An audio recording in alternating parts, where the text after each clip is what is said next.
Welcome students. आज हम chapter करेंगे लाइफ प्रोसेस। लाइफ प्रोसेस क्या होता है स्टूडेंट्स? जितने भी लिविंग थिंग्स होते हैं या लिविंग ऑर्गेनिजम्स होते हैं, उनको अपने लाइफ को मेंटेन करने के लिए कुछ प्रोसेसेस करने पड़ते हैं या कुछ फंक्शंस करने पड़ते हैं, नेसेसरी फंक्शंस, जिसकी वजह से वो जिंदा रह पाते हैं। तो उन फंक्शंस को क्या कहते हैं? लाइफ प्रोसेस कहते हैं। Living things perform perform basic functions. ठीक है, लिविंग थिंग्स कुछ बेसिक फंक्शंस परफॉर्म करते हैं। ठीक है, तो उन बेसिक फंक्शंस को क्या कहते हैं? हम लाइफ प्रोसेस कहते हैं। कौन कौन से बेसिक फंक्शंस होते हैं? Nutrition, respiration, control, coordination, transport, excretion, growth, movement and reproduction. ठीक है, इनमें से जो हम इस चैप्टर में ज़्यादा डिटेल में स्टडी करेंगे दैट इज़ न्यूट्रिशन हो गया। ठीक है स्टूडेंट, रेस्पिरेशन हो गया, और रेस्पिरेशन के बाद ट्रांसपोर्ट हो गया, फिर एक्सक्रीशन हो गया। ये मेन टॉपिक्स हैं या मेन फंक्शन है जो हम इस चैप्टर में डिस्कस करेंगे। ठीक है स्टूडेंट्स, न्यूट्रिशन क्या होता है? सबसे पहले न्यूट्रिशन होता है, हम कोई भी खाना खाते हैं स्टूडेंट, जितना भी फूड खाते हैं, फूड कन्वर्ट होता है स्मॉल मॉलिक्यूल्स में। ठीक है, स्मॉल मॉलिक्यूल्स में कन्वर्ट होने के बाद हमारी बॉडी इस स्मॉल मॉलिक्यूल्स को क्या कर लेती है? एब्जॉर्ब कर लेती है, एब्जॉर्ब बाय बॉडी। क्लियर है स्टूडेंट? तो हमारी बॉडी इसको क्या कर लेती है? एब्जॉर्ब कर लेती है। तो जो एब्जॉर्ब्ड फूड होता है उसे हमें क्या मिलती है? एनर्जी। ठीक है, energy from absorbed food, energy from absorbed food. Absorbed food से हमें एनर्जी मिलती है, उस प्रोसेस को क्या कहते हैं? रेस्पिरेशन। फूड हम जो खाते हैं, ठीक है, वो स्मॉल मॉलिक्यूल में कन्वर्ट होता है, स्मॉल मॉलिक्यूल्स को बॉडी एब्जॉर्ब कर लेती है, उस प्रोसेस को क्या कहते हैं? न्यूट्रिशन कहते हैं। फिर जो एब्जॉर्ब्ड फूड बॉडी कर लेती है, जो एब्जॉर्ब्ड फूड होता है, उससे हमें क्या मिलती है? एनर्जी मिलती है। ठीक है, तो जो भी एब्जॉर्ब्ड फूड में प्रोटीन्स, फैट्स, कार्बोहाइड्रेट्स होते हैं, ठीक है, फैट्स, कार्बोहाइड्रेट्स, प्रोटीन्स, ये ट्रांसपोर्ट होते हैं, transport from one organ, from one organ to other. तो उस प्रोसेस को हम क्या कहते हैं? ट्रांसपोर्ट कहते हैं। हमारी बॉडी में जितना भी एब्जॉर्ब फूड है उससे हमें क्या मिलता है? Fats, carbohydrates, proteins, vitamin, minerals, जितने भी मिलते हैं, ये ट्रांसपोर्ट होते हैं from one organ to other inside the body. उस प्रोसेस को क्या कहते हैं? ट्रांसपोर्टेशन कहते हैं। तो एब्जॉर्ब्ड फूड में से जब सारा यूजफुल प्रोडक्ट निकल जाता है तो क्या बढ़ जाता है? वेस्ट। तो वेस्ट को रिमूव करना from the body, removal of waste product, waste product from body. ठीक है, उस प्रोसेस को क्या कहते हैं? हम एक्सक्रीशन कहते हैं। इसको अच्छे से डिटेल में आगे एक्सप्लेन करेंगे हम। ठीक है, एक बार सिर्फ इंट्रोडक्शन के लिए। तो स्टूडेंट, लाइफ प्रोसेस क्या होता है? कुछ लिविंग थिंग्स जो होते हैं, जितने भी लिविंग थिंग्स होते हैं, वो कुछ बेसिक फंक्शंस परफॉर्म करते हैं अब जिंदा रहने के लिए। उन बेसिक फंक्शंस को क्या कहते हैं? Life processes. कौन कौन से बेसिक फंक्शन है? न्यूट्रिशन, रेस्पिरेशन, ट्रांसपोर्ट और एक्सक्रीशन। अब लिविंग थिंग्स कौन कौन से होते हैं? लिविंग थिंग्स जो जिंदा रहते हैं। ठीक है स्टूडेंट्स, तो लिविंग थिंग्स में आता है हमारे पास, लिविंग थिंग्स में हमारे पास आते हैं प्लांट्स और एनिमल्स। ठीक है स्टूडेंट्स, तो इनको ज़िंदा देखने के लिए हम सबसे पहले क्या चेक करते हैं? बेसिक क्राइटेरिया क्या है कि ये ज़िंदा है? ठीक है, हम इनकी मूवमेंट्स देखते हैं, इनकी मूवमेंट्स देखते हैं प्लांट्स और एनिमल्स की। तो प्लांट्स की भी मूवमेंट होती है और एनिमल्स की भी मूवमेंट होती है। क्लियर है स्टूडेंट्स? मूवमेंट मतलब एक जगह से दूसरी जगह तक जाना। एनिमल्स की दो तरह की मूवमेंट होती है स्टूडेंट्स, एक तो लोकोमोशन, एक होता है movement of body parts. Movement of body parts, दो तरह की मूवमेंट होती है एनिमल्स की। ठीक है, लोकोमोशन में स्टूडेंट्स आता है कि एनिमल्स खुद को एक जगह से दूसरी जगह तक लेके जा सकते हैं। क्लियर है? तो लेकिन मूवमेंट ऑफ बॉडी पार्ट्स में क्या है? हार्ट बीट आ जाता है कि इनके ऑर्गन्स की मूवमेंट होना, हार्ट बीट आ गया। ठीक है, और मूवमेंट ऑफ चेस्ट, चेस्ट की मूवमेंट होना, मूवमेंट ऑफ चेस्ट, ये किस में आ जाता है? मूवमेंट ऑफ बॉडी पार्ट में। लोकोमोशन में क्या आता है? Movement from one place to other, movement from A to B, ये लिख दो चाहे। ठीक है, वो एनिमल्स में आ जाता है। और प्लांट के पास कौन सी मूवमेंट होती है? प्लांट तो फिक्स्ड होते हैं सॉइल में, तो इनके पास होती है movement of body parts only. इसके कौन से बॉडी पार्ट्स होते हैं जिनकी मूवमेंट्स होती है स्टूडेंट्स? रूट्स की मूवमेंट होती है, स्टेम्स की मूवमेंट होती है। तो बेसिक क्राइटेरिया क्या है किसी चीज़ को देखने का कि वो चीज़ जिंदा है या नहीं है? वो है मूवमेंट, कि इनकी मूवमेंट होना जरूरी है। ठीक है स्टूडेंट, तो क्वेश्चन है what criteria do we use to decide whether something is alive? ठीक है। The important criteria to decide something is alive और नॉट इज मूवमेंट। ठीक है। The movement in most of the animal are fast and can be absorb. Animals में तो movement fast होती है, एक जगह से दूसरी जगह जाता है तो हम इजीली अब्जॉर्व कर सकते हैं उनको।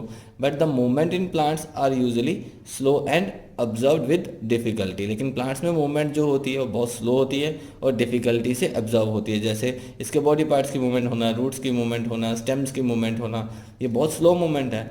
ठीक है स्टूडेंट्स। प्लांट्स सॉइल में फिक्स होते हैं लेकिन इनके सिर्फ बॉडी पार्ट्स मूव कर सकते हैं, leaves, flowers, shoots and roots. और एनिमल पूरा का पूरा मूव कर सकता है फ्रॉम ए टू बी। ठीक है, एक जगह से दूसरी जगह तक। या इनके तो बॉडी पार्ट्स की भी मूवमेंट होती है एनिमल्स के। ठीक है, movement of their body parts भी होती है एनिमल्स के, जैसे हार्ट बीट होना। ठीक है, मूवमेंट ऑफ चेस्ट होना, मूवमेंट ऑफ हैंड्स होना, ये बॉडी पार्ट्स के मूवमेंट में आ जाते हैं। क्लियर है स्टूडेंट्स। तो इस चैप्टर में हम मेनली लाइफ प्रोसेसेस के बारे में स्टडी करेंगे। पहले हमने किया कि लाइफ प्रोसेस क्या होता है। लाइफ प्रोसेस वो बेसिक फंक्शन होते हैं जो हर लिविंग ऑर्गेनिज्म परफॉर्म करता है जिंदा रहने के लिए। कौन कौन से बेसिक फंक्शन होते हैं? Nutrition, respiration, transport, excretion. Nutrition क्या होता है? जो भी हम खाना खाते हैं वो स्मॉल मॉलिक्यूल में कन्वर्ट होता है बॉडी में जाके, फिर बॉडी उसको क्या कर लेती है? एब्जॉर्ब कर लेती है। वो खाना एब्जॉर्ब होने के बाद हमें क्या देता है? एनर्जी प्रोवाइड करवाता है। ठीक है, और उस एब्जॉर्ब्ड खाने से क्या आता है? Fats, carbohydrates, proteins. वो हमारे बॉडी ऑर्गन्स में ट्रांसपोर्ट होते हैं एक जगह से one organ to other organ. ठीक है, जो वेस्ट मटेरियल बच जाता है खाने का उसको हम बॉडी से रिमूव करते हैं, उसको क्या कहते हैं? हम एक्सक्रीशन कहते हैं। क्लियर है स्टूडेंट्स। तो कोई भी बेसिक क्राइटेरिया क्या है चेक करने का कि कोई भी चीज़ जिंदा है या नहीं है? That is movement. एनिमल्स की भी मूवमेंट होती है और प्लांट्स की भी। एनिमल्स की दो तरह की मूवमेंट होती है, लोकोमोशन और movement of body parts. Plant की मूवमेंट होती है सिर्फ मूवमेंट ऑफ बॉडी पार्ट्स की। ठीक है स्टूडेंट्स। और प्लांट्स जो होते हैं सॉइल में फिक्स होते हैं। Plant can move their body parts only like leaves, flower, shoots and roots. Done है students. Plants moves their body parts toward stimulus. Student, plants क्या करते हैं? अपने बॉडी पार्ट्स को मूव करते हैं किसकी तरफ? स्टिमुलस। स्टिमुलस क्या होता है? External response. एक्सटर्नल रिस्पॉन्स जैसे सपोज एक कोई भी प्लांट है स्टूडेंट, ठीक है, यहाँ से सनलाइट आ रही है इधर वाली साइड से, तो प्लांट इसी साइड ग्रो करेगा। ठीक है, तो जिसको प्लांट रिस्पॉन्ड कर रहा है, किसको रिस्पॉन्ड कर रहा है? सनलाइट को रिस्पॉन्ड कर रहा है उसकी तरफ ग्रो करके। तो जो भी एक्सटर्नल थिंग है जिसको प्लांट रिस्पॉन्ड कर रहा है उसको हम क्या कहते हैं? स्टिमुलस। आगे अच्छे से डिटेल में करेंगे। रूट्स की डेवलपमेंट होती है स्टूडेंट्स नीचे को हमेशा। ठीक है, मतलब रूट्स किसकी तरफ जाती है? ग्रेविटी की तरफ। तो रूट किसको रिस्पॉन्ड करती है? ग्रेविटी को रिस्पॉन्ड करती है। ठीक है, तो ग्रेविटी रूट्स के लिए क्या होगी? स्टिमुलस होगी। तो प्लांट के जो बॉडी पार्ट्स होते हैं वो किसकी तरफ रिस्पॉन्ड करते हैं? स्टिमुलस को रिस्पॉन्ड करते हैं, सनलाइट को रिस्पॉन्ड करते हैं, ग्रेविटी को रिस्पॉन्ड करते हैं, वाटर को। ठीक है स्टूडेंट्स। अगर नॉन लिविंग थिंग की बात करें, नॉन लिविंग थिंग में तो मूवमेंट नहीं होती है, वो तो खुद मूव नहीं कर सकते हैं, जैसे टेबल हो गया, चेयर हो गया। क्लियर है स्टूडेंट्स। तो नॉन लिविंग थिंग्स क्या है? Can not move by themselves. और लिविंग थिंग्स क्या करती है? मूवमेंट होती है लिविंग थिंग्स में। ठीक है, और अब हम स्टूडेंट इसमें करेंगे करेक्टरिस्टिक्स ऑफ लिविंग थिंग्स कि लिविंग थिंग्स के करेक्टरिस्टिक क्या है। पहले तो ये देख लो कि जितने भी लिविंग थिंग्स हैं वो छोटे छोटे यूनिट से बनी होती है जिसको सेल्स कहते हैं। ठीक है, cell also made up of smaller particles जिसको मॉलिक्यूल्स कहते हैं। ठीक है, वायरस एक ऐसे ऑर्गेनिजम्स होते हैं, ठीक है, जिनको ना ही लिविंग में इंक्लूड किया जाता है ना ही नॉन लिविंग थिंग में। ठीक है, क्योंकि इनके अंदर कोई मूवमेंट नहीं होती जब तक ये हमारी बॉडी के अंदर एंटर नहीं कर जाता। वायरस जैसे ही हमारी बॉडी के अंदर एंटर करता है वो एक्टिव हो जाता है, जिंदा हो जाता है। ठीक है, जैसे कोरोना वायरस। क्लियर है स्टूडेंट। तो इसको बाद में और डिस्कस करेंगे डिटेल में। तो लिविंग थिंग्स के करैक्टर क्या है? लिविंग थिंग्स एक तो खुद मूव कर सकते हैं। लिविंग थिंग्स को फूड चाहिए, एयर चाहिए, वाटर चाहिए जिंदा रहने के लिए। कोई भी चेंज होता है उनके सराउंडिंग में तो उसको रिस्पॉन्ड करता है, जैसे गर्मी होती है, हीट, कोल्ड, इन सब को हम रिस्पॉन्ड करते हैं। ठीक है, अगर हमें ठंड लगती है तो हम। नाउ स्टूडेंट्स, लाइफ प्रोसेस क्या होता है? लाइफ प्रोसेस हमने किया the basic functions performed by living organisms to maintain their life on earth are called life processes. उनको क्या कहते हैं? लाइफ प्रोसेसेस कहते हैं। कौन कौन से बेसिक फंक्शंस होते हैं हमने देखा था अभी? Nutrition, respiration, transport, excretion, control, coordination, growth, movement and reproduction. हम इस चैप्टर में स्टडी करेंगे nutrition, respiration, transport and excretion. ठीक है स्टूडेंट, तो इनकी डेफिनेशंस करते हैं पहले।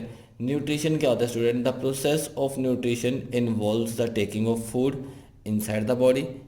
इस प्रोसेस में हम खाने को क्या करते हैं? बॉडी के अंदर लेके जाते हैं, कन्वर्ट करते हैं इनटू स्मॉलर मॉलिक्यूल्स में कन्वर्ट हो जाता है, which can be absorbed by body. फिर बॉडी इसको क्या कर लेती है? एब्जॉर्ब कर लेती है। इस प्रोसेस को क्या कहते हैं?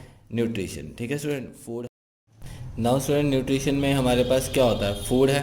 फूड किस में कन्वर्ट होता है? स्मॉलर मॉलिक्यूल में। ठीक है, और इसको क्या करता है फिर बॉडी एब्जॉर्ब करती है, एब्जॉर्ब्ड बाय बॉडी। ठीक है, ये अभी हम डेफिनेशंस कर रहे हैं इनकी, उसके बाद सिंगल सिंगल डिस्कस करेंगे। न्यूट्रिशन को अलग, रेस्पिरेशन को अलग, ट्रांसपोर्ट को अलग। ठीक है स्टूडेंट्स, तो रेस्पिरेशन क्या होता है? The process which release energy from the food absorb by body. हमारी बॉडी जो फूड एब्जॉर्ब करती है उससे क्या रिलीज होता है? एनर्जी रिलीज होती है। उस प्रोसेस को क्या कहते हैं हम? रेस्पिरेशन कहते हैं। ठीक है स्टूडेंट, ट्रांसपोर्ट क्या होता है? The process in which a substance absorbed और made in one part of the body. हमारी बॉडी के एक पार्ट में कोई भी सब्सटेंस बनता है या एब्जॉर्ब होता है, वो दूसरे पार्ट्स को ट्रांसपोर्ट किया जाता है, उस प्रोसेस को क्या कहते हैं? ट्रांसपोर्ट कहते हैं। ठीक है, एक्सक्रीशन क्या होता है स्टूडेंट? जिसमें जो भी वेस्ट मटेरियल प्रोड्यूस होता है सेल्स ऑफ द बॉडी में, बॉडी के सेल्स के अंदर जो भी हम खाना खाते हैं उसको रिमूव किया जाता है बॉडी से, उस प्रोसेस को क्या कहते हैं? एक्सक्रीशन कहते हैं। क्लियर है students? Is the necessary thing we all need for the life process. Life process के लिए नेसेसरी थिंग क्या है जो हमें चाहिए? सबसे पहले क्या चाहिए? फूड चाहिए। फूड से हमें क्या मिलती है? एनर्जी मिलती है। तो food is a kind of fuel which provides energy to all living organism. तो जो हमें क्या प्रोवाइड करवाता है? एनर्जी प्रोवाइड करवाता है। ठीक है स्टूडेंट्स, फूड से हमें केमिकल एनर्जी मिलती है। ठीक है, लिविंग ऑर्गेनिज्म केमिकल एनर्जी का यूज़ करते हैं और उससे क्या करते हैं? डिफरेंट लाइफ प्रोसेसेस करते हैं। न्यूट्रिशन, रेस्पिरेशन, ट्रांसपोर्ट, एक्सक्रीशन, वो सब किससे होता है? फूड की हेल्प से। तो फूड एक नेसेसरी थिंग है। ठीक है, सिंपलेस्ट फूड कौन सा होता है स्टूडेंट? सिंपलेस्ट फूड इज़, जो हमें याद रखना है, आगे हम डिस्कस करेंगे, सिंपलेस्ट फूड इज़ ग्लूकोज। ठीक है स्टूडेंट्स, और कम्प्लेक्स फूड को हम क्या कहते हैं? Starch. Complex food is starch. Clear है स्टूडेंट? अब हम नेक्स्ट टॉपिक क्लियर करेंगे, डिस्कस करेंगे, न्यूट्रिशन से शुरू करेंगे जिसमें फूड भी इंक्लूड हो जाएगा। ठीक है स्टूडेंट, तो ये बेसिक्स था इस चैप्टर का जो हमने अभी तक किया।